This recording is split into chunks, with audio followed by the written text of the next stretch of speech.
I've always loved martial arts, even before my life got bad. I feel like I want to be able to protect myself. I feel like I want to be strong. I faced some really bad adversity, as a child, getting beat up by my mum's boyfriend and seeing physical and mental abuse from my dad. So you were terrified of just being downstairs? It has to have been bullying because I got physically abused off him as well. I know you've got a mad story about getting a gun pulled on you, haven't you, as well? I must have only been 13, 14. In my head I thought I'm not going to show him I'm scared, because I didn't know he had a gun at that time. And this guy had pulled a gun on me, and I myself. What he used to do, he used to have his wages. In the times he was from, he would actually bet his full wages with a man to go outside and have a bare knuckle fight with them. Since the last podcast, your gym ended up getting flooded, didn't it? Because I think, was it on the news? It started coming out the walls, like a metre up, so it started seeping out the walls. Before you know it, it's 3 holes, like hose pipes, boom, coming out the wall, just out constant, wouldn't stop. And I walked in and there was full Romanian heads, built like Vikings, just looking at me, and I'm this little English man in there, and I'm thinking, didn't have no phone. He could have thought I had money, tried to kidnap me. If this episode does 100,000 views, you'll have a fight. Only if you have one, I'll train you. So today we are joined by Garry Bell. Now, Garry, this is your part 2. The reason I got you on, I was on the radio this morning and you sent us a voice note and you said, why didn't you shout us out? Because I was the best podcast you've ever had. So I thought, Tony, right, let's get you straight in on the day. And fair play, mate, you've turned up to the podcast. Your first one did phenomenally well. Well received, got a lot of messages and stuff. Obviously, you've been a K1 fighter, you've got a gym, Contender Gym. It looks unbelievable. You've got a great team, great stable in there, and you've done great things. You're from the Northeast as well, and I think it's always good to connect with people like yourself, but certainly get you back on for part 2 because you've had some stories which will definitely blow people's minds. But just for the people who didn't watch part 1, what I want to get a bit of a background, just a brief background to them, for them people. Growing up in the Northeast and you turned into K1, how did that journey happen? So I came from a little estate called Tari. It was called Cardboard City, where we come from. It was just a little council estate. The walls were that thin, and that's why we called it that. Basically, I've always loved martial arts, even before my life got bad. I've just always loved it, always watching the movies, whether it was American Ninja, the kickboxers, like I mentioned before, the Rocky movies, etc. All these kind of things have just led me on my path to where I am now. But in the mix of all that, I faced some really bad adversity, as a child, getting beat up by my mum's boyfriend and seeing physical and mental abuse from my dad, which I mentioned in the first podcast, and I'll probably have a few stories as well to mention again in this podcast if you can dig. Mm-hmm. Well, I reckon let's get digging. I want to know, because you've just started there with overcoming adversity, and again that's kind of the theme of the show. It's what we do. Any guest who sits before me, mate, they've always faced some kind of adversity and overcame it. And this, for me, it's not about glamorizing the shit that you went through, it's about how you are now as a person. But in order to find that out, we've got to know exactly what it is that you went through. So without mentioning the stories again that you went through as a child, is there anything you didn't talk about in the first episode that you went through as a kid that was particularly traumatic? I mentioned it on the first one, a few physical, physical confrontations, and that were physically to me, like abuse. There is some other little stories, these are more mental, he would do this as flat ass, my mum's boyfriend. So at the time I would have only been around about, I would say from 12, I would say to flat ass, no, yeah, from the fucking so I would say I would only have been about 12, and he used to come in the bedroom and he'd just take the bulbs out in your bedroom, take the bulbs out, he'd chop the fucking plug off the telly, or he'd take the TV out. So you'd be stuck in your fucking bedroom from school, until the next morning with literally just fucking nothing, just pitch black. Was that a way of trying to discipline you, or was that just pure? Because I've got a daughter and I can't imagine ever be. What do you think he was doing that for? Because of bullying. Is that what it was? In my bullying. But obviously it has to have been bullying because I got physically abused off him as well. Do you know what I mean? On a lot of occasions for years. We're talking years here, not a week. Would you say that's ultimately the reason why you became a fighter? No, I don't think it's the reason I became a fighter. like I said, I've always loved martial arts. I don't even know why I've loved martial arts, even more than anyone in my family. I don't know why. One story I can think of is when I was younger. This story might not be 100% correct, but it did happen. So my granddad, they came from like a council estate, my gran and granddad, and what he used to do, he used to have his wages, and he wasn't a trained boxer or anything, but in the times he was from, he would actually bet his full wages with a man to go outside and have a bare knuckle fight with them. So these are the kind of... So I don't know whether like it's just in our blood from my granddad. The nearest one who was into boxing was my Uncle Marty, who was into Mike Tyson a lot. So when we were kids, we'd all just be around my grand's house watching the Mike Tyson or listening on the radio because it wasn't on the telly sometimes. Can you remember that first inkling though when you thought, I want to do it? Because there's one thing being a fan and watching the movies, but then there's another thing actually trying your hand at it. I mean, you can watch the World Cup and think you want to play football, but there's actually doing it, isn't there? For me, it's just been like as one. It's like it's part of it. Like I think that the best way to test yourself in martial arts or football is probably in foot. I don't watch football, but I can imagine to play football. If you were playing, it would be to play a game is to test yourself. In a fight, it would be. In martial arts, it'd be like sparring or like a fight to test yourself. And as much as I went through that side of my life, I don't believe that it was that made me this way. I do believe what I do think that could have been it's made me more of a fighter. It's made me more determined. It's made me tougher. You know what I mean? So maybe if I didn't have what happened to me, like getting abused and beat up, maybe if that didn't happen to me, maybe I might have dropped off martial arts like a lot of kids do.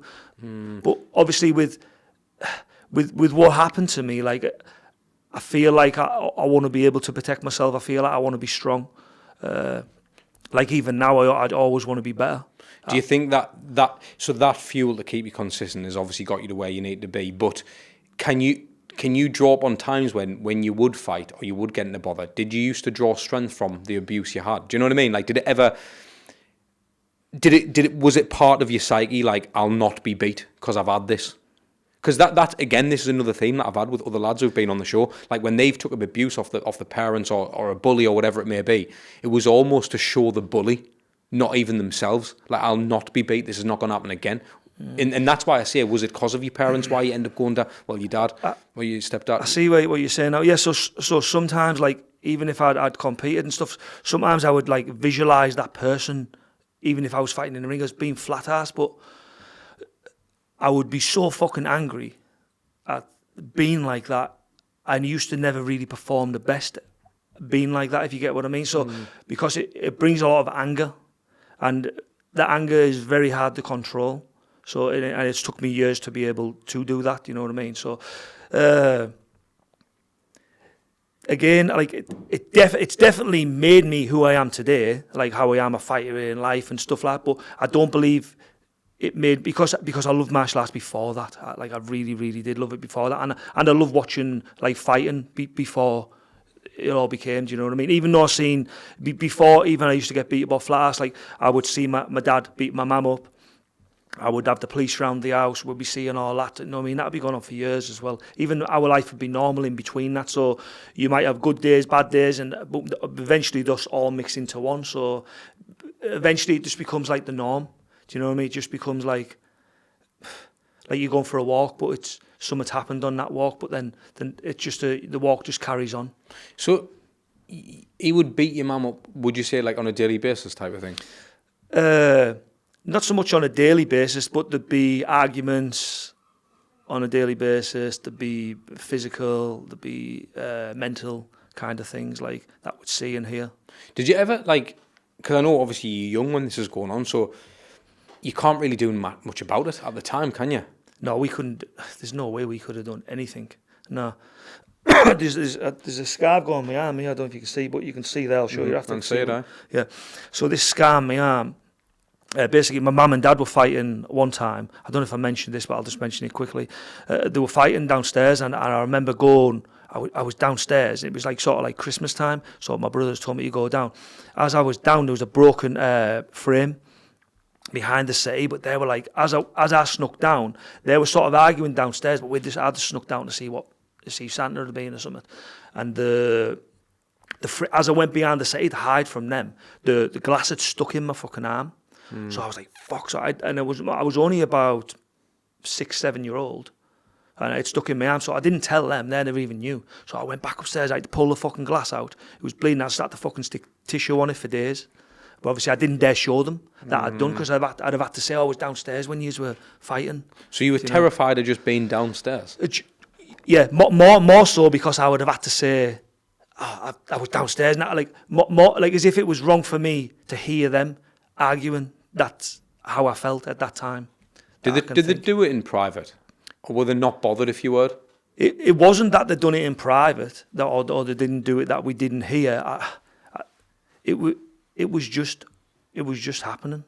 Like it just happened anytime. Did you not think about going to the police?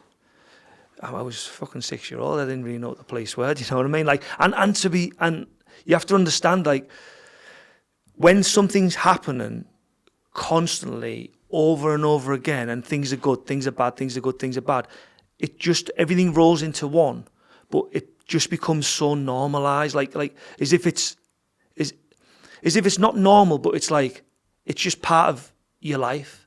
So you don't think of it any other way. You just think, fucking hell, they're fighting again, or they're arguing again, or this is happening again. Like you don't really think of it any other way, even though you're scared, and sometimes are miles worse than others. It's hard to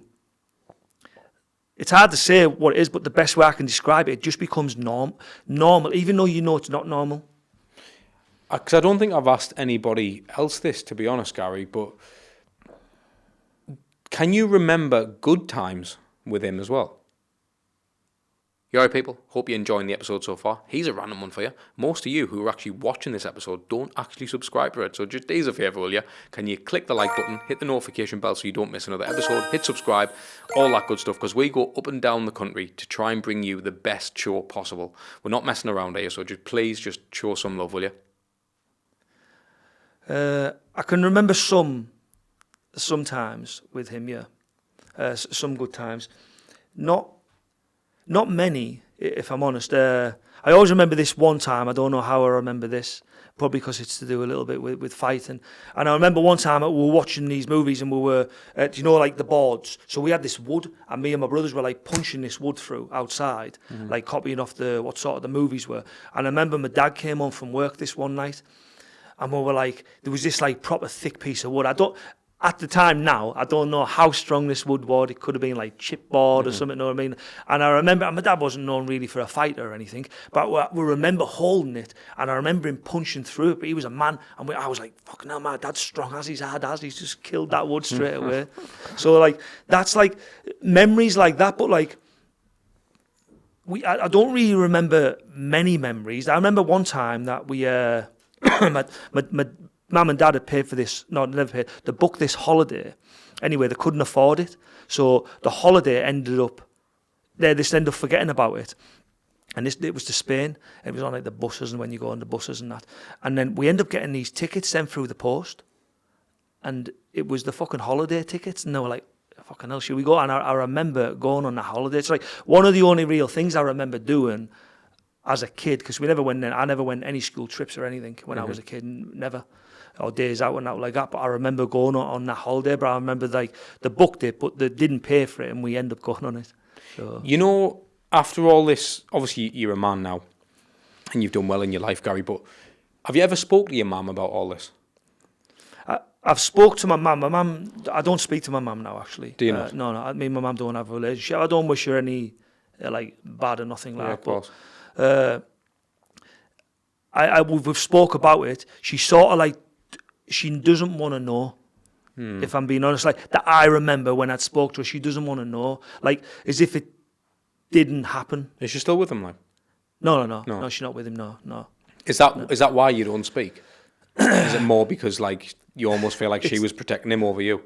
Yeah, so it's a crazy question, this, because fucking people in my family ask this question of why we don't speak to my mum, and like I don't really say now, because like I say, I don't wish her any bad or anything, or I just, the reason I don't speak to my mum I don't know about my brothers because none of us have a relationship with her.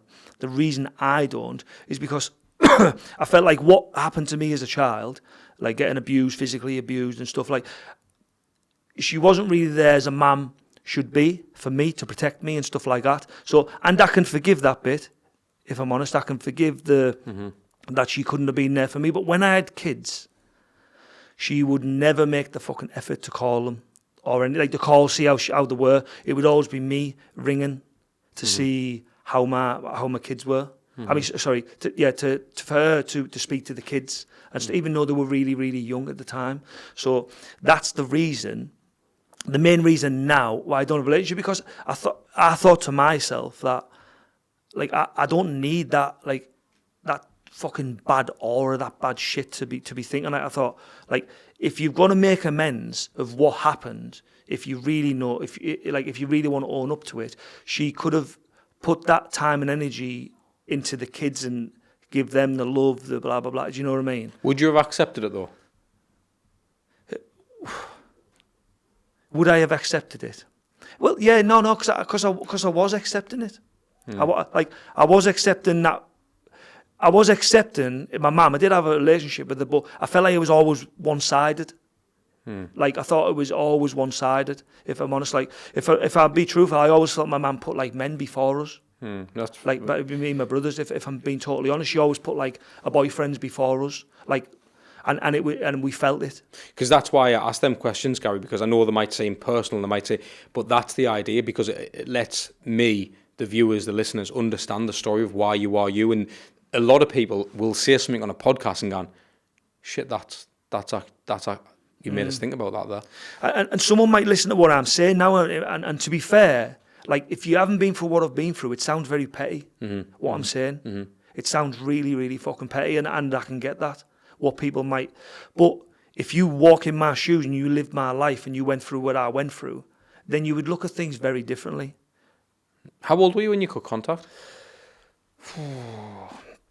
With my mum. She used to be with another guy in London, and we used to go down there all the time. We used to take the kids down there, like when they were really, really young, my kids. I can't remember the age I was, but it's been years, if I'm honest. It's been years. Like, I've seen her the odd times at, like, a funeral and a party, and that's the only time. Never spoke to her. Do you miss that or not? Or have you made peace? What do you mean? Like, not speaking to her? Oh, I don't think about it, if I'm honest. Like, it's just not. No. What about like, for your kids though? No, I don't think about it, because I just think, like, my kids have got, like, enough love from me.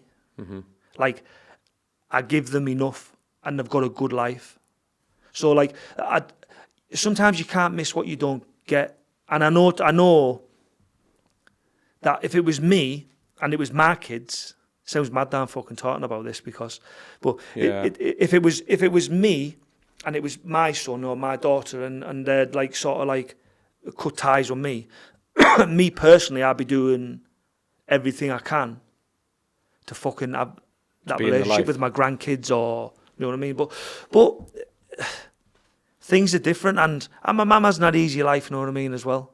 So, but I just think that we're just on very different paths now. I can't see ever us having a relationship, but at the same time, again, I honestly don't wish her any harm, don't wish her any bad. I've got no ill feeling towards her. I've just got, for my mum or dad, I've got no feeling to them.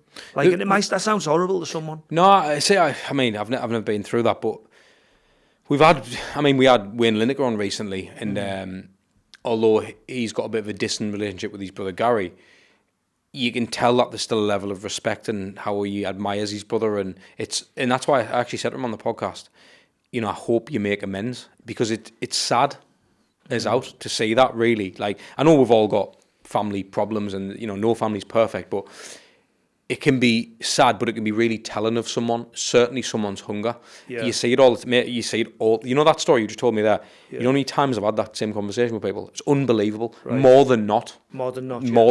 So a lot of people are going to relate to it then? Because it's like, I had kids, and then my parents don't want that to do with us. Or they don't make an effort, so I fell out with them. It's almost like you've had it your whole life, and now it's time to you can make it because you've got a kid, you've got the role now. Yeah, because I think you make your own decisions. Is when your parents are the one who makes your decisions for you, and you have to stick by their rules, even if you don't like them or they're wrong.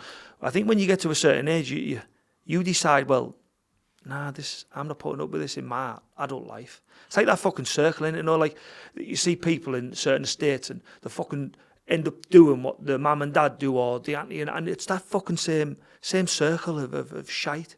Do you know, like that circle of life? It's like when you'll see someone's parent cheat on the other, but then the son does the same. Yeah. Or the mum or the dad beats up the mum, and then he ends up beating up his bird. Yeah. It's like, how can you be subjected to that all your life and then go and do it?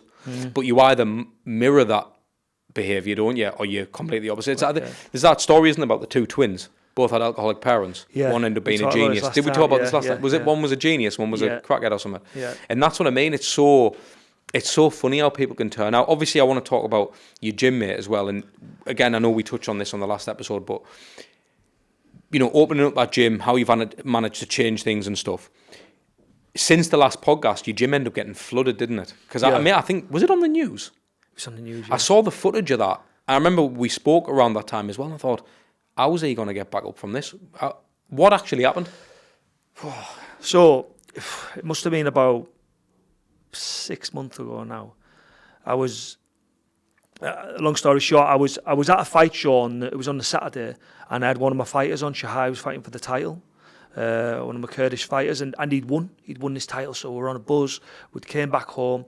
I was actually going to fight in the K1 World Championships, the Open, and it was in London, and I'd already entered and stuff like that, so I was trained. So I'd met Ian down the gym on the morning. I didn't really want to go down on the Sunday because I was, normally when you're at the fight shows, you're quite tired the next day, do you know what I mean, with the travel and stuff. But anyway, this morning I was like, I'll meet you down there. I'll definitely be down there at like 7:30. So I met him down there. I walked down and we went down just like a normal day. It didn't feel any different. I opened the door at the bottom of the fucking stairs, and I was like, what the fuck, man? It was just like, it's like a fucking river. It was just like everything was just floating. And I'd walked in and I was just walking on the mats, and all the mats were just like floating and sinking as I was. Even upstairs and all? No, upstairs. We were in like a basement. Oh, right. Yeah. So anyway, I was like, what's even happened here? So I thought it was a leak from upstairs. So I rang the snooker place. No, sorry, I rang the landlord first of all, saying, oh, the gym's leaking. Can you send someone out? I think it's a burst pipe somewhere. He didn't even want to know. He's like, oh, it's a Sunday, I'll try and get someone out. He sent one of his plumbers down. His plumber come and he went, oh, I don't know where this will be in here. It's like, I'll have to come back Monday with all the lads. Anyway, an hour or so went by. My wife and I came down this time. It started coming out the walls, you know, like a metre up. So it started like seeping out the walls. Before you know it, it's like 3 holes, like hose pipes, boom, coming out the wall, just pissing out constant, wouldn't stop. It's coming out, filling. So my mate brought this pump down, and we were trying to like get this thing out. Anyway, we end up having this plumber to look around. He couldn't find it. They ripped the room upstairs out, all the businesses. No burst pipes. Rang the Northumbrian Water. We rang them. They were adamant. It's nothing to do with us. There's no burst pipes in the area. There's nothing around where you are. You need to get a plumber. I've got a plumber. Anyway, so they put the phone down. This was my manager that rang them. So anyway, she rang back again. Same thing again. Look, there's nothing to do with us. It's definitely now to do with us. Anyway, she kicked off. Anyway, they sent an engineer out. Engineer came out. He'd checked all these pipes and stuff like that, and he was like, oh, there's no leak here. It's nothing to do with us. Anyway, that went again. The water was getting worse. It was just filling up more. No, like a gallon, I think it was like a 30-gallon drum, like a big bin. We took like over 500 of them out, up the stairs, like pumping them out and stuff. Saying it wasn't leaking.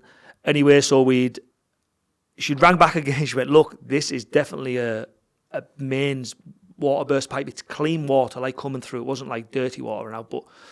And she was like, oh, it's not us, and that, they're adamant. So anyway, I went on the phone, I kicked off, and she was like, oh, we'll send someone out in the morning, 7:30. I said, you're taking the piss? I said, in the morning. I said, it's going to be like a swimming pool in the morning. So anyway, she'd sent the guys out. Anyway, it was the main worst, but it was like 100 metres over the other side of the road, like over 2 roads. from the gym, and a big pipe had burst under the ground. I think it was something to do with the works. So they were digging the road up all night after they found out this. They were digging the roads up all over the place. And anyway, it was I went in there, like I say, at 7:30 in the morning. It didn't stop coming out till about 1 in the morning, or like 1:30 in the morning. It actually stopped coming out of them walls, the water. Yeah, it was crazy, man. So was that a case of, I'm going to have to shut the gym? The gym, mate, we were saving, me and my wife and like my friends Vicky and Mick and that who work for us.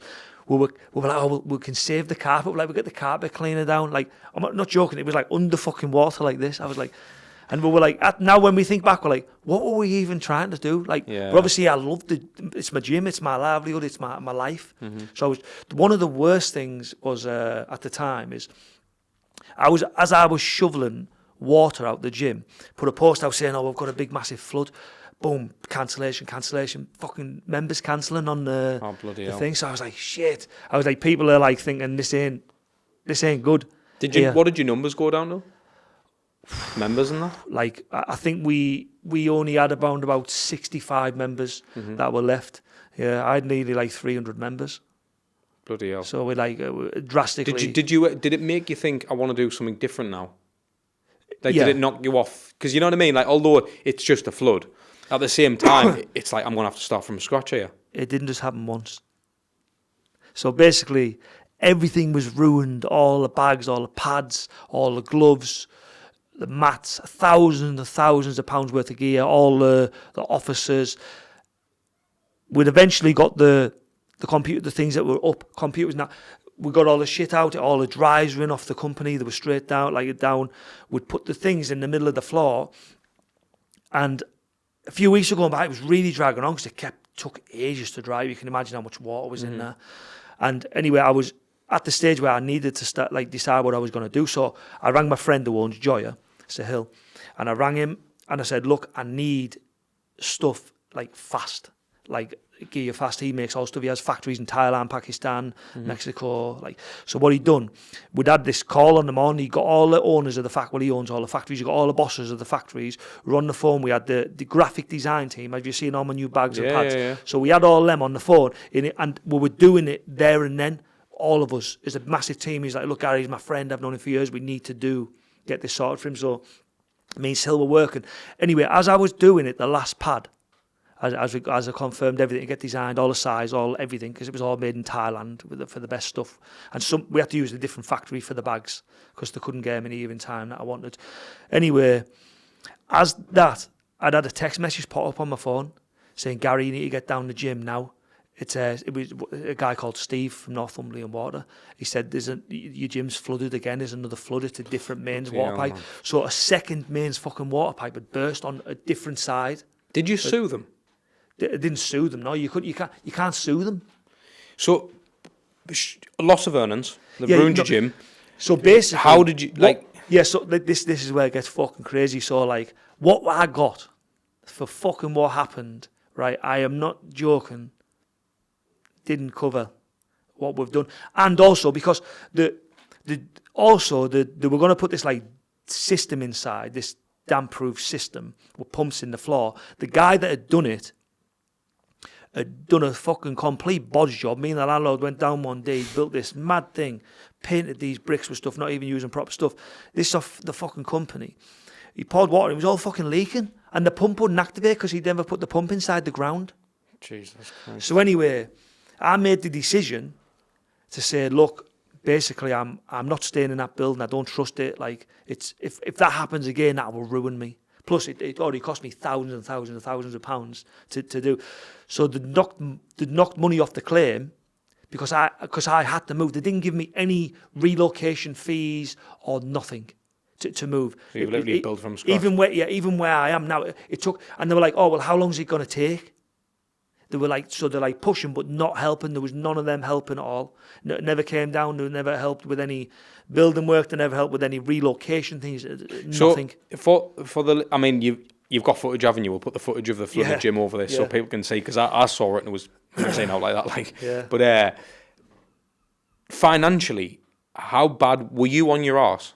Or were you all right? Do you know what I mean? Was it just the gym that was knackered? No, were you financially done as well? Yeah, you're talking I was out of business 4 or 5 months. Do you know what I mean?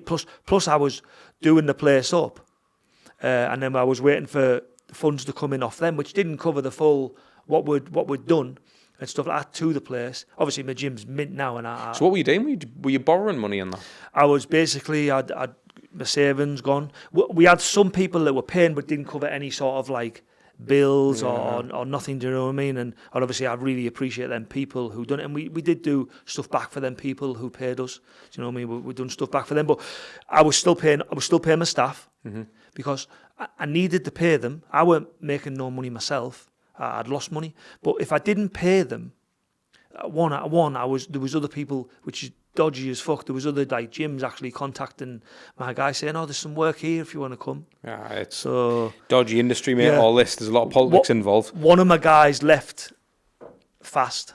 He got like a new job. I didn't know. I didn't think he thought I was still going to pay them or stuff like that. See, because you've got to remember as well, though, you're not only having a business to run, you've also got people who rely on you for their families. Yeah. So you can imagine, can't you? The gym's flooded shit. I need to make money. I can't have Gary pulling the tap on me. I know it's not your fault, but you can understand why people would maybe. But the fact that you've paid them through that process is mad. I said to them, I said, like, I promise that I will look after you.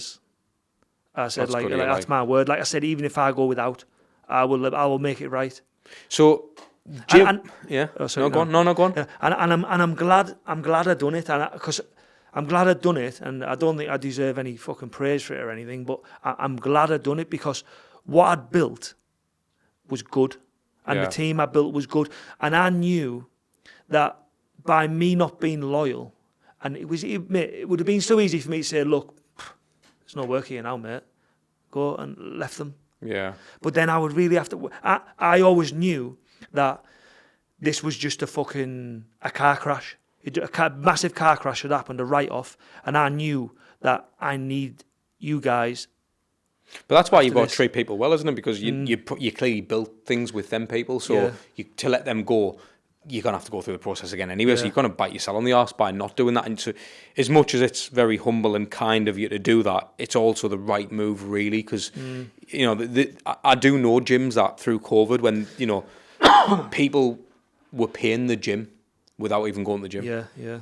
Which was class. Yeah, I was actually one of them people who kept paying me membership when I couldn't go to a gym, which is like, because I knew that I need that gym to be open when it's ready. And if they ain't got the money to do it, you've got to just... I suppose it's one of them things, isn't it? I know that, obviously, businessmen aside, obviously fighting aside, I know you've got a mad story about getting a gun pulled on you, aren't you, as well?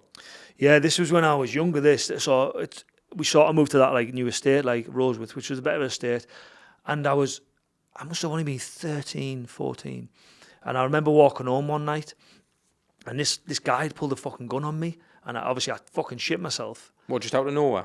Just out of nowhere. He said, "Here, come here." And he just fucking, I'd like his hood up. He went, come here, mate, come here. But he was like, I couldn't have got away from him unless I'd have ran the other way, away from my home. And I thought, in my head, I'm not going to show him I'm scared, because I didn't know he had a gun at that time. Mm-hmm. So anyway, as I was walking to him, I was like, fucking hell, he was like a blokish as well. And anyway, he pulled this fucking gun on me, like, and he was like, fuck. I can't remember what he said now, but he said something, and I was like, fuck. And I remember I'd watched like Steven Seagal movies. And Here we go. I was going to say this. I knew it. So I'd watched like this. I don't know what the fuck I'd done, but I'd done something like where I'd hit his arm and twisted it, and the gun had fell on the floor, and I remember kicking it, and I just fucking ran. I didn't even look back. So, like, it probably didn't look nothing like a Steven Seagal move, by the way. Like, I never even trained properly that kind of martial art at the time. It was just like, I just remember getting out of his hand and running. And anyway, my mum and that had phoned the police. And what had happened with this, it was a gun, but it was like a replica gun, and it was a metal one, but it wasn't a real gun. Mm-hmm. So nothing happened. Like, I don't know what would happen in like now in this times if you get if I you don't get even more think fucked. you're allowed to carry a replica, are you? But years ago anyway, this was like, you're talking years and years ago. But yeah, it was just it was mad. But I didn't, even now when I think back, I'm like, I didn't know I would have no fucking real gun. Because I know that, again, the reason I don't touch on that, I mean, not everyone gets a gun pulled on them. Not at that age. How old were you? I was 13, 14. you're not shy of these mad stories. I know that you mentioned, I think it was off camera, you mentioned when you were in Romania, when you were promoter for the Contender Promotions. Oh, yeah. So Tell us about that. in Romania, so I used to have this promotion company called Contender Promotions. Like, I think I've promoted like around about 50 events, like loads, and I've done it to a good level, to be honest, I would say, at the time. Anyway, I'd met this guy who's a big promoter. He works with Hollywood now, do you know Creed and stuff like that? So the guy who, this is going off the story, but I'll go back. The guy that plays Drago, Edward, he scouted him, the big Russian guy in the new movie Creed. Anyway, but I knew Edward, I met Edward, and I'd done a bit of business with him, and I'd went to Romania this one time, and I remember I talked to this guy online. I can't remember his name. I maybe call it Mario or something like that, some Romanian name. And I was talking to him, he was all right online, and then all of a sudden he was like, when are you next over in Romania? Because I've already been before. He went, when you're next over, we'll meet up. And I just said, yeah, because I couldn't be bothered with the conversation to say, no, fuck off, whatever. Because he seemed all right. So anyway, I'd got to Romania. I think I was in Polesh or something like that, Poleshi or something like that it was called. And I'd got there. I was in the hotel. I'd been to this press conference with Edward. And I was just sat in the hotel. I was only on my own. And this fucking guy rocks up to the hotel. I was just like in the lobby bit. And he rocked up to this hotel. And he's like, hello, Garry. How are you? And I was like, who the fuck's this? And anyway, he's like, come now. We'll go for a coffee. And I was like, it was all, it seems mad now even when I think, I was like, whoa, what the fuck's going on? I'm like, I didn't have my phone on me. I didn't even have chance to think. Even when I think about it now, I'm like, I would never do that now. I wouldn't even do it. So anyway, he's like, I was like, where's the coffee place? He went, it's just round the corner. So did you click on, it was him by this point? Yeah, he was like, I clicked on it was him. The way he was talking and stuff like that, like he knew me and he was like my friend. But do you know when when them salespeople ring you and like they're talking to you, like they know you and you're like, fucking hell, what the fuck's this guy on about here? You just want to get rid of him because the creep he has. That's what it was a bit like, but he was in person, but I think it just took me by surprise. Anyway, before you know it, I'm in this fucking taxi with him and I was like, mate, where's this coffee shop? Because he said it was round the corner. And he went, it's just round here, So we're going. Anyway, we're driving in Romania and there's like some bits of roads and then most of it's not from where I was anyway. So I'm driving in this mad estate and he's like, I'm going to take you somewhere first.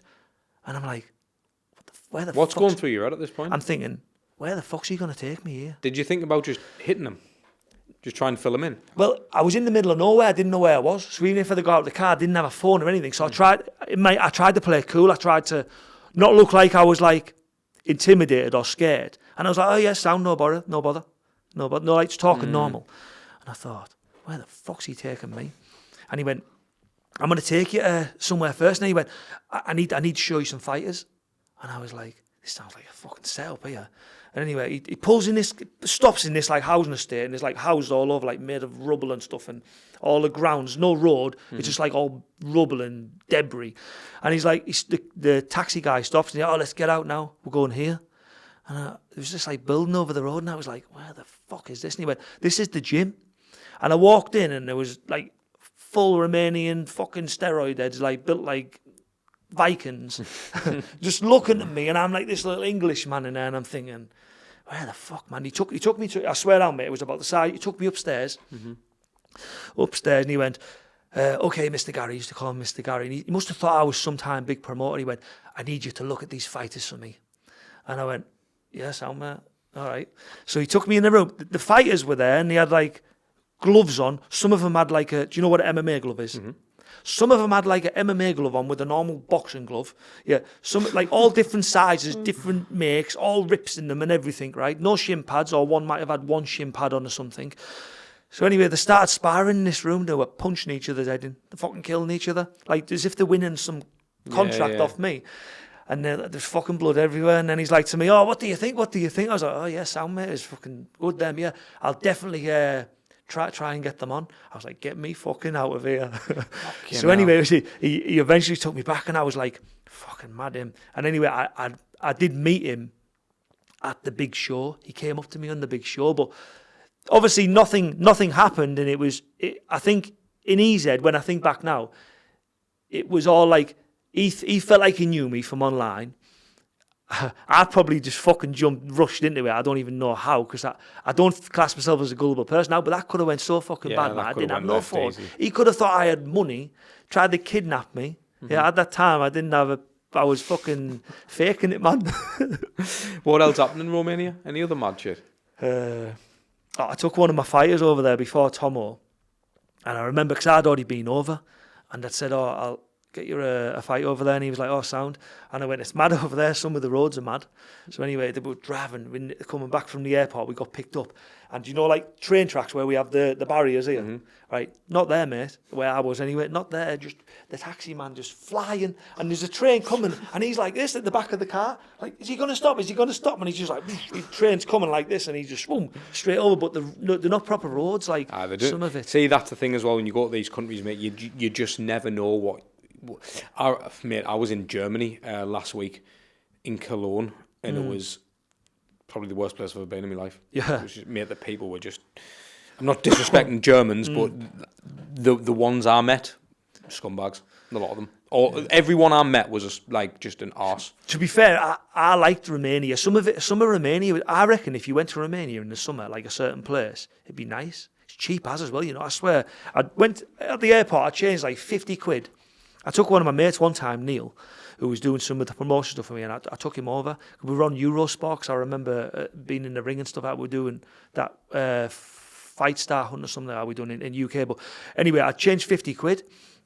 I think I was there for like 5 days. I couldn't spend it. I was like... The thing is that because the Tates obviously live in Romania, didn't they? And I think maybe there's got to be something about that place. Why? Because even people with money go there. Do you know what I mean? There's got to be something about Romania. I don't know if it's a fighting place. Oh, it's big for kickboxing. Kickboxing's huge there, yeah. Where's the biggest for kickboxing? Is it still like Thailand? For Thai boxing, it's Thailand. Yeah. For kickboxing, it's Holland, definitely. Holland. Yeah. Like Holland, I would say Holland. Though, like we have football and boxing. They have football, kickboxing. Because I remember the other thing that was interesting was you were showing us last time that power slap. No, was it power slap? No, it wasn't power slap. It was the kicking. Oh, low kick championship. Low kick championship. Yeah, how was that getting on? Yeah, so it's crazy. That I showed you the millions of views they're getting. They're all over now. They're in Dubai and everything. So I see Joe Rogan talking about it a lot. Joe Rogan was talking about it, yeah. Do you think that's something that's going to blow up here? Yeah, well, I'm actually bringing an event here, and I'm going to fight in it. Yeah, I'm going to fight in it. Have you already started it? It's going to be in October, I think. Have you got an Instagram account? Yeah. Have you just followed me on it?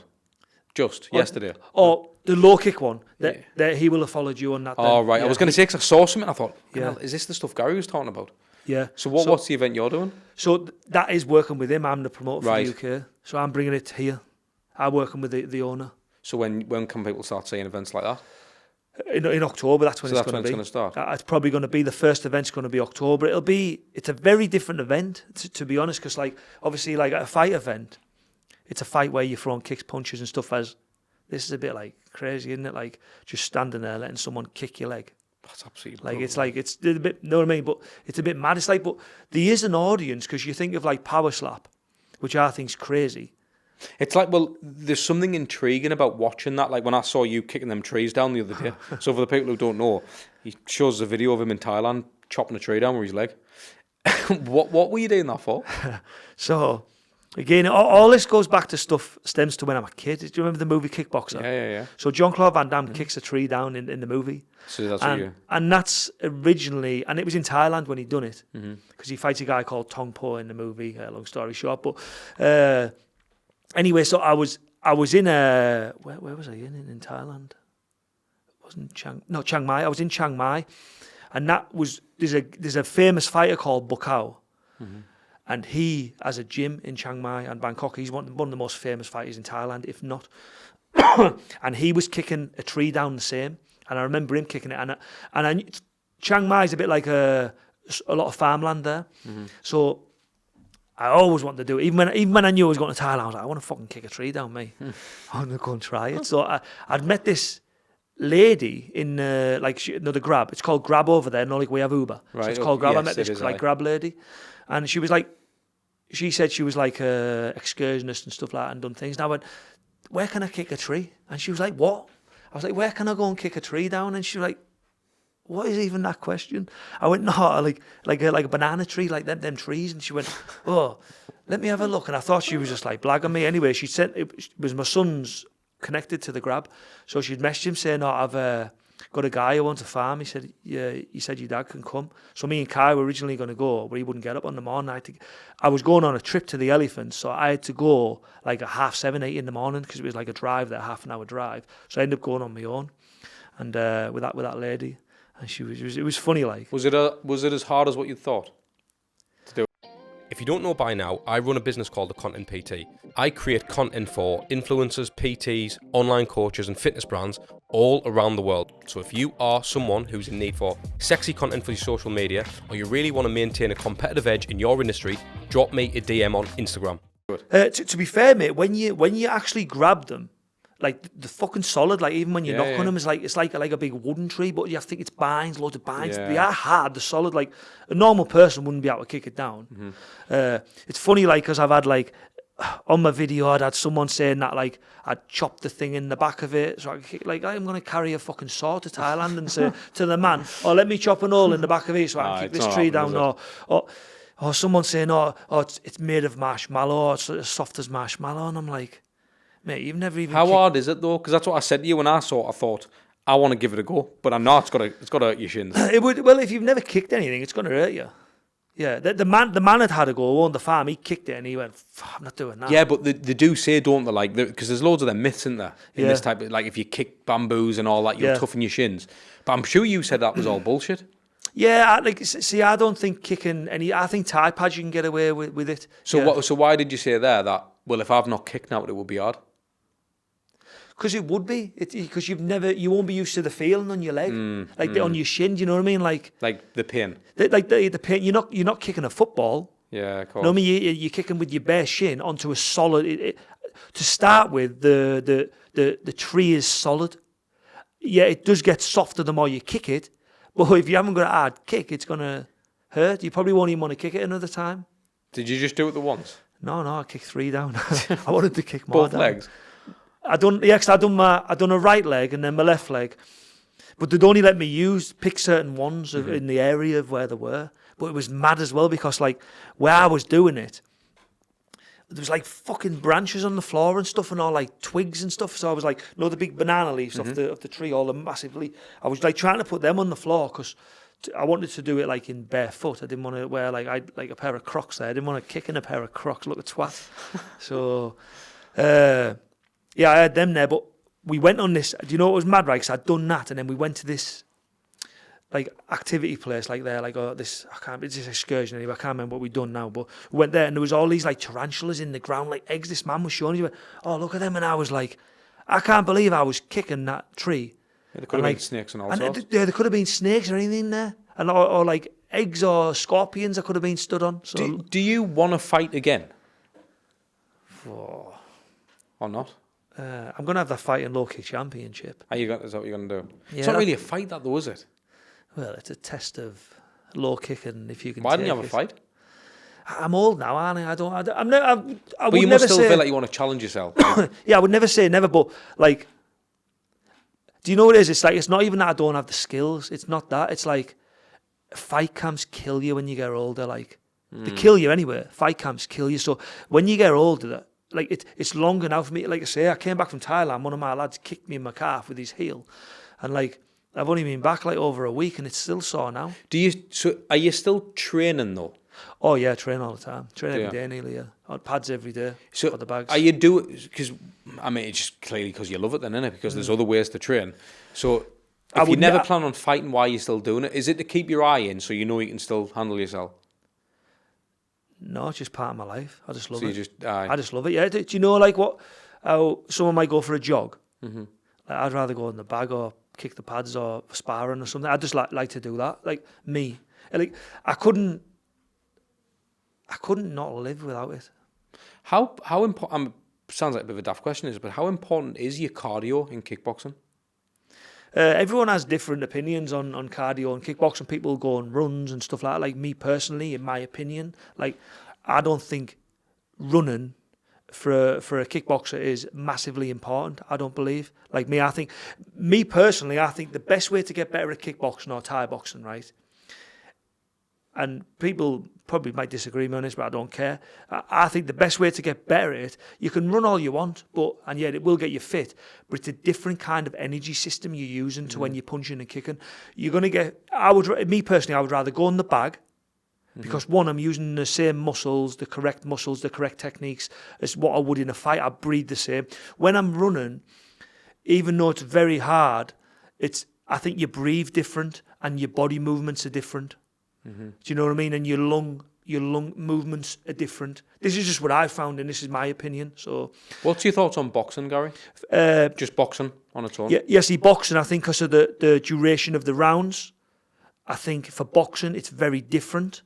I think running's important for boxing. I think more than kickboxing. But what's your thoughts on boxing, just as a fan, like in general, in MMA? Because I know you've picked K1, but them two are more popular, aren't they? So yeah, I've actually trained in them all, if I'm honest. So like, I've trained in MMA, I've trained in boxing. Boxing was just, as much as I loved it with Mike Tyson and like watching the movies like Rocky and that, which everyone does, I've never really like been sort of like drawn to it. Even though I used to go to like boxing gyms and stuff like that and spar, like it was never like I just always felt better like adding other stuff in. I felt like it was like limited. I felt like there was like a lot of limitations. Like I think like you're boxing, but then someone's leg there when you can just kick it. So why not go all in MMA? Well, MMA is good as well. One of the reasons to stop me going into MMA is because I had a problem with my shoulder. So I had dislocations on, like I've had on both my shoulders. Like there's no wood in here, but this is wood. Touch wood. Like for years, like I've changed the way like I would punch, and I've had lots of like therapy and treatment on it. One of my shows I did have an operation on, which put me out for like over a year, if I'm honest. Because there's something you can't help but. And the reason I ask you, Gary, like if you'd ever fight again, is because for me, when I'm sitting down with anyone who's obviously you've done it at the hilt, but you always want to see how good they are. Yeah.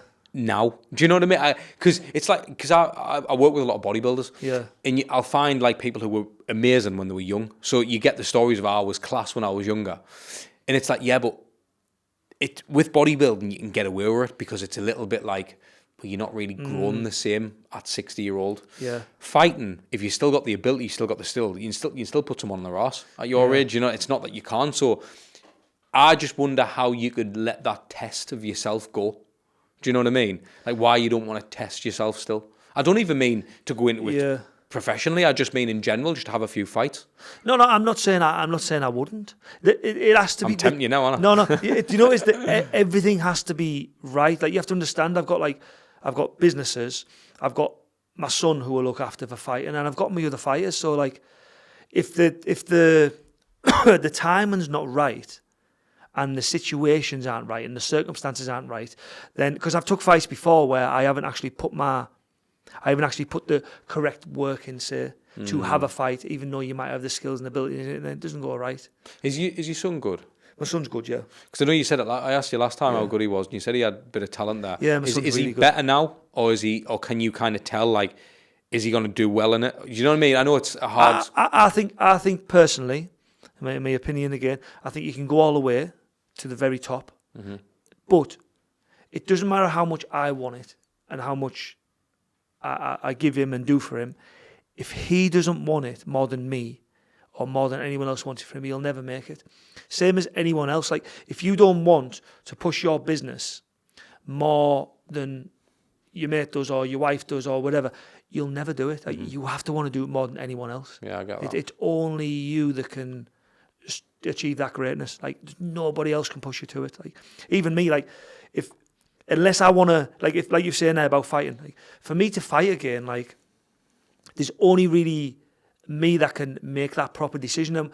And I know fighting's hard, not even just because I've done it, because I've seen other people do it and I train other people to do it. So if I don't prepare correctly, especially at my age, one, I could get fucking hurt. Yeah, like really bad. And at my age as well, like I don't feel like I've got nothing to prove really at my age as well. Do you think it but can... to myself, I know what you're saying, it's a test to yourself. Do you think another reason to maybe not do it is because it can bring like a bit of a name to yourself? Do you know what I mean? Like, because some people don't want a reputation of being a fighter. No, I'm not. I've already got that, haven't I? Because I'm a gym. So I'll never ever get away from being a fighter or training fighters. Like, I'll never ever get away from that. Do you get much bullshit with that, like politics, from other gyms and stuff or not? Does that not? I'm the kind of guy who, like, I don't really care what anyone else is doing. Like, I'll talk to everyone. I don't care about politics. I don't care about cliques. I just do my own thing, and like, honestly, Kicking that fucking tree down's gone viral. I know what you're saying. I know what you mean. I don't care about cliques or anything. You know what I mean? I don't even care. I just don't care, like, about that side of things. Not that I don't care about people or stuff like that, because I do, and I do want to work with people and stuff. Yeah, of course. But I'm just not bothered about being a kiss ass or anything. I'd just rather be me. And if people don't like me for me, then I can live with that. I think that's where to be, because if everyone was like that, then there wouldn't be any of the bullshit, do you know what I mean? But you made a good point there about kind of like, you've got to be the one who wants it more, because I know that certainly with what I do, like, it's infectious as well. So no one wants what I want more than me. I get that, but ultimately it's all because of me. And I mean that in a good way, as in, if I stop or my motivation goes, everyone around us does. So the podcast stops tomorrow, the business stops tomorrow, people stop getting social media tomorrow, I stop getting a wage tomorrow. It's all like, you've got to have a constant thing of energy regardless. Like, do you know what I mean? It's almost like, even like, there'll be podcasts that I'll do where I'm like, there's nothing worse than sitting down and doing a podcast, because mentally I don't want to be doing that. I don't want to spend my time on that. But then on the other side, you're like, yeah, but if I stop, no one else is going, Ads, there's a podcast for you. There's a guest for you. There's a location for you. There's this, there's it. Nah, it's all bam, bam, bam, bam, bam. Yeah. So it's almost like you've got to lose the ability or the want to turn it off. You've got to just keep it on. And that's what can be challenging. If you stop turning the cog or pushing the wheel, eventually things will break off, like cogs will break off. And eventually, if a cog breaks off, it's very hard to rebuild that cog or get over that hurdle. That's why most people quit. So think of it like a constant cog turning. Once people lose faith or quit or give up, them cogs go, and people try and go back into it. But when they go back into it, they don't have the same drive again. But I think sometimes you have to. This is what I would say to you with what you're doing now. Sometimes you'll feel stagnant, like things are not changing, and you'll feel like the wheel is only just turning. But it's not only just turning, it's doing what? It's building momentum. So, the wheel's turning and not much is happening that you believe is not happening, but it's turning faster. So there's different speeds to the turn.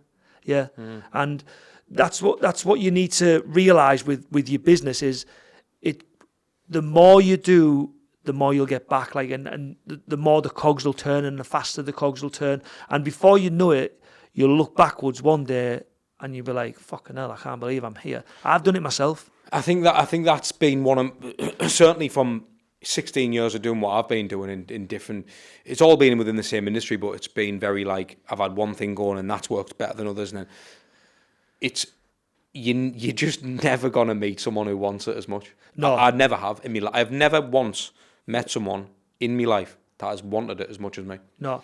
But that's really frustrating, Gary, because then you're like, well, and people will support and people will, but they want their thing as well. Do you get what I'm saying? So it's like you're trying to, there's no such thing as a one-man band really, because you can never make it on your own. No. So you've kind of got to accept that people are just not going to want it the same way. Do you know what I mean? And I'm the same with other people's journeys. I work with people who are, top biggest athletes in the world. I don't want to be the biggest athlete. I just want to help them be better. Do you know what I mean? But they know in their head, Ads is not the one jumping on doing X, Y, and Z. He's just helping us a bit. He doesn't want as much as me. But to what I'm doing in my game, I do. So it's like, them people are really hard to find. That's why like staff and stuff's really hard. That's why you'll get a lot of businesses who you'll find, especially in entrepreneurship, mate, you get so many people who do it alone for so long. And I'm at the point where I've had staff, I've had things, I've had people work for us, I've had all that type of stuff. And I'm like, I need to get rid of that person now. I need to get rid of that. Because then I feel like the more friction that... So when you were saying that about momentum was really interesting that, because when things are going really quick and when things are going really smooth and momentum's building, people are very quick to want to be on board. Yeah. Very like, yeah, it's great, da, da, da. And then, but when things are hard, people going, whoa, fuck. I don't know if I want to be on board with this because it's tough. And people don't like tough. Most people pussy out of that. So, this is what happens all the time. But from my side, everything's tough. Nothing's easy. Nothing's easy. Now it's easy, mate. This is what I'm saying. Like, I've never met a person who's been successful and it's been easy. Yeah. I say if you want an easy fucking life, don't go into business. Right. Don't try it because it's very, very hard and it's very challenging. Like when you work for yourself, you have to be your own motivation to get out of bed. Yeah. Even if you're not earning no money, you have to think, how am I going to make money? And then there's some days, like you'll even have them now, there'll be a few days where you don't make no money. There might even be a week. Yeah. Do you know what I mean? You've probably had times where you made no money a month. Yeah, mate, there's times where you lose money. Like there's fucking loads of times I'm losing 500 quid by sitting here. Do you know what I mean? I know that's just me being pure, but I also know that it's part of the bigger picture and I've always got that. It's the same as, when I did that show this morning. Yeah. Obviously it's unpaid. Yeah. And I know that, hang on, you're getting a bed out 6:15 to go and do an interview for 5 minutes. But at the same time, I know it's part of the bigger picture. But when you knock that interview with that and that guest and that person and that thing, you think, fucking hell, I've done loads. And I actually said this, mate. I might as well. I said it to a friend in private. I don't think I've said it on a pod, but I feel like, and this is what's been on my mind loads recently, mate. I had a conversation with the missus about it. I feel like I don't, and it's fucking horrible, this. I feel like I don't even want to celebrate wins anymore. And it's weird, mate, because I always feel like I'm bragging about something because things have been. I'm not saying everything's amazing, but I've already done things that I thought I would never have done. Never achieved. And genuinely, mate, never. I thought, fucking hell, how have I managed to do that? But then at the same time, I'll go, well, why wouldn't you have done that? That's all you've ever worked to do. Yeah. So you need to actually go, and actually, you know what, you've done all right there. But at the same time, it's like, I'll look at other people's scenarios and it makes me feel bad for enjoying my own. Yeah. Because it's like, oh, I've done this, I've done that. And it's like, fucking hell, all right, fair enough. Now you're on the radio, or now you're doing this. And I'm like, oh, now you've been to this place or this place. And it's like, fucking hell. Now I don't even want to say it. I know, but don't do that. Do you know? I know, but it's hard because it's like, fucking hell, I don't want to tell someone I've spent X amount of time in this place or I've done, because... I know, but your path, it's your journey. I know, but honestly, it's really hard. I don't know where that comes from. It's really hard to be like... Don't do it. I don't know where that comes from as well, but I know a lot of people feel like what you say, but don't do it. Honestly, like... Just keep doing what you do, and the people who are there will be there. The people who fall off will fall off anywhere. Like you can't change what people think, and you can't change what people say. Like you do good, someone's going to say something. You do bad, someone's going to say something. Yeah, I would honestly just keep doing what you do. I mean, I've said to you before, like even since I was last on the cast, man, I've seen you do some mint stuff, and obviously me and you've done a bit of work also. What we've done in the gym. So. But that's what, mate. I mean, I'll never stop, mate. It just, sometimes when you'll say something and it'll spur a thought for me, and I'm like, fucking hell, well, I find that a lot. That happens all the time, and then it's weird, mate. It's weird. But this is another reason why I do the podcast. You've hit something that was very hard for me to deal with a few months ago, actually. What you've just said there, like it relates to me a little bit, is all my life, I've had people doubt me in what I'm going to do, or that won't work, this won't work, or you'll never do that, you'll never pull that off, not supporting you. When my gym fucking flooded and I lost everything, I didn't have the people doubting me. I didn't have people saying to me, you can't do this, you can't do that. I had people saying to me, you're Garry, you'll smash it, you'll make it better, there's no way you're not going to make this better, there's no way you're not going to fail. For me, that was hard to deal with, right? Yeah, it's very positive what people are saying, and it's mint that people actually believe that about me and they see that in me. But imagine being like on the total flip side, where you live your life as the underdog, but you come back and to be on the top. Like, so you're underdog, but then you do everyone doubts you, but that drive makes you want to do it. Imagine everyone saying you lose everything. But people are saying, not that you'll get it back better, you'll do better, you'll smash it. It sounds very hard to even listen to this, but it was hard for me to deal with that. So everyone saying I'm going to win. even though I thought I was going to win in my own head, but I needed people to tell me I can't. It's underdog mentality, that though, isn't it? And I needed them to say, "Oh, Gary, there's no way you're going to do it. It's impossible." I think that fuel worked for me, but only for so long. Yeah, true. I think that because I just think that burnt out quite quick. I got on board with a few things. One of which was I know that the person who gets your mate to be is not always going to. It can happen sometimes, but there's solid people in my life. But I know that what I've definitely realised. I'm 35 now.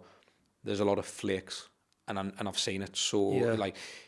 It's only because, and that's the beauty of business that I love. Like in a normal job for me, when I was in a normal job, I never got to see that. I never got to see people. I just got to see the working person, and I was one of them. Yeah. So it was the crack. It was the the break, the crack on the break, the dinner breaks. But it was always talking about work. Maybe it's like what happened at the weekend. It was never like them as a person. Yeah. I never got to see the test of their character.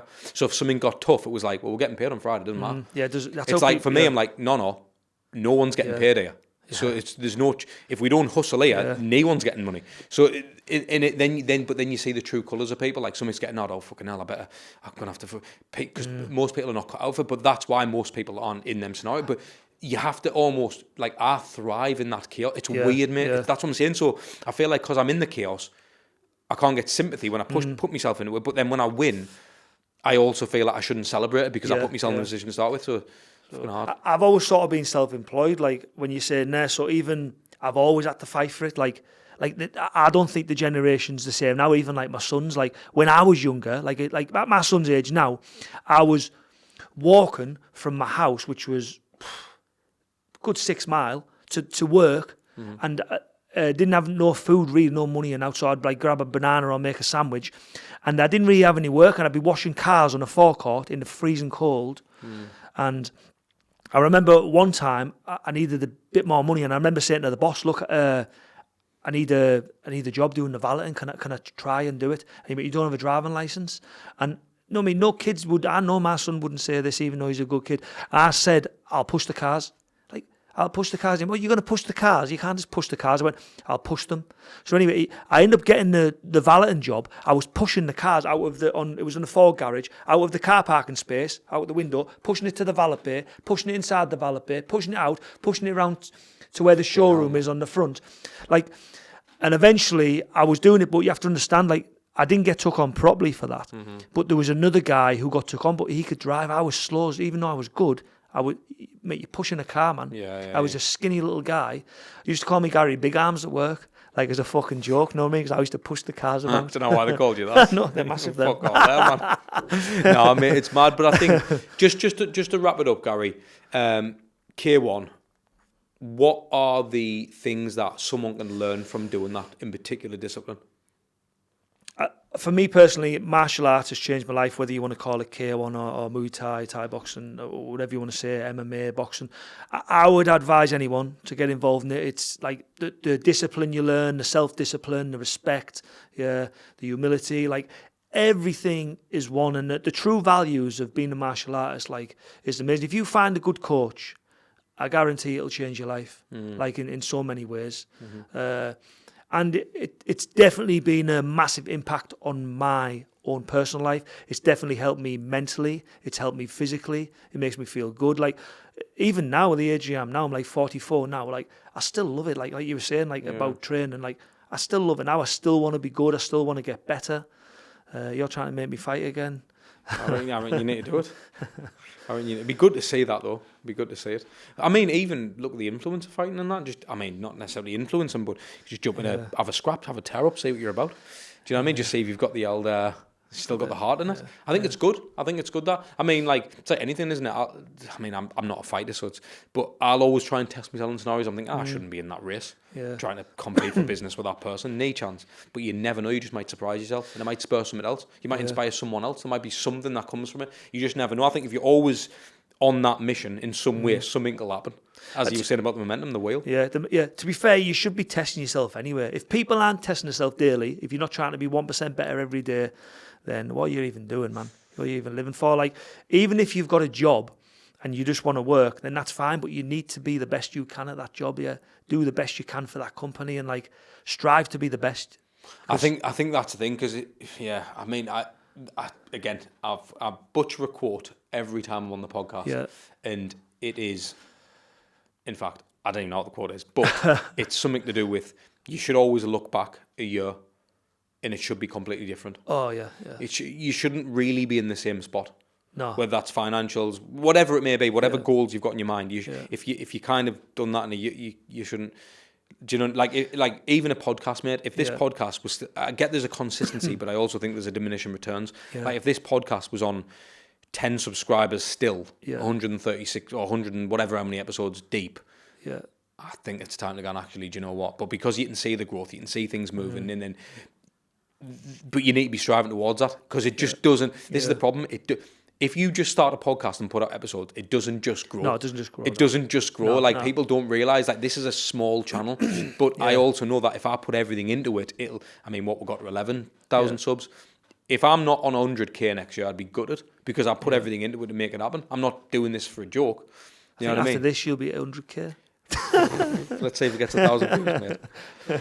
Let's say if it gets 1,000 views. If he's one for you, he's one for you. Would you mind to deal with us on here? I don't know. If this episode does 100,000 views, you'll have a fight. Only if you have one, and I'll train you. Fuck that. No, it's getting 100k straight away. Nah, I'm not doing that. I shit myself there, you know. You put us on it. I put it on you. You so, did. admit, I'm not actually saying like never, but the circumstances do have to be right. I'm not scared of fighting or anything. You know what I mean? Like it's no. I'm not scared of fighting or anything like that. It's like I just know that it has to be right. I have to have the right camp, mate. Like what I don't want to do is embarrass myself or the gym. And if I do it, I want to do it right and put the time in. And plus, my wife. I can't believe you put it on us like that. Fucking hell. Well, I still again manifesting is a huge thing as well. I mentioned before, didn't I, about. I'm actually at the martial arts show on the 3rd of May. Mm-hmm. It's like the biggest martial arts show in the UK, and I've got a demo team on, which we're doing a demo on the stage in front of people. And there was a film I watched when I was a kid, and it's Best of the Best. If you've never seen it, watch it. It's fucking amazing, this movie. And Philip Ree and Simon Ree, they're actually proper martial artists and own a gym. And they shared like the itinerary of who's on the stage and stuff. And then my name was like in the, say, like the lights were there. It was like Simon Ree, Philip Ree, Garry Bell. And I was like, kidding, that's fucking mint. Like, I was buzzing. So, for me, it's like a big thing, do you know what I mean? Like, these guys are, like, legend, movie stars, martial arts fighters, so it's like, it's massive. So you're going to be a Hall of Famer? I'm going to be a martial arts Hall... I'm already a martial arts Hall of Famer. Oh, yeah? Yeah. Yeah, I'm 2 times. It'll be the 3rd one, this one. Black Belt Hall of Fame, 3rd the title time. of the podcast. The title of the podcast. So, Garry, thank you so much for coming on, mate. Yeah, I appreciate it, Part 2, buzzing with it, mate. Thank you. Cheers, mate. Thanks. Cheers, mate. Bye. Thank you. So you've made it to the end of the episode. Fair play. If you want to watch more episodes like this, click here.